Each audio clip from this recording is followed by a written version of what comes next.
கட்சிக்காரங்க இப்ப எதுக்கு சோகமா இருக்கீங்க? ஏதோ கூட்டணி கட்சிக்காரங்க எல்லாம் நம்மளை விட்டுட்டு போயிட்டாங்க, நம்ம தனியாலாம் நிக்கிறோம்னு புலம்புறீங்களாமே. பாளையங்கோட்டை தனிமை சிறையில தனியா வாடின தலைவர் கலைஞரோட வாரிசுங்க நாம. அப்புறம் ஆட்சி போயிடுச்சுன்னு இன்னைக்கு வருத்தப்படுறீங்களா? முன்னொரு காலத்துல நம்ம எதிர்கட்சிங்கிற அந்தஸ்தே இல்லாம சட்டப்பேரவைக்குள்ள போனவங்க. அதுக்கு முன்னாடி 2 எம்எல்ஏ மட்டும் ஜெயிச்சு சட்டப்பேரவைக்குள்ள போன காலமெல்லாம் இருந்துச்சு இல்ல. அந்த காலத்தை எல்லாம் தாண்டி மிகப்பெரிய தேர்தல் வெற்றிகளை சந்தித்த இயக்கம் தானே திராவிட முன்னேற்ற கழகம்.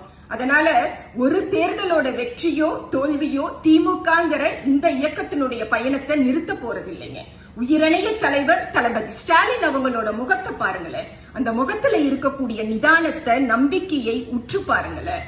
அதாவது அவங்களுக்கு ஓட்டு போட்ட மக்கள்லயே 50% மேல ஐயோ இந்த மனுஷனை மிஸ் பண்ணிட்டோமோன்னு இப்பவே நினைக்க துவங்கிட்டாங்க.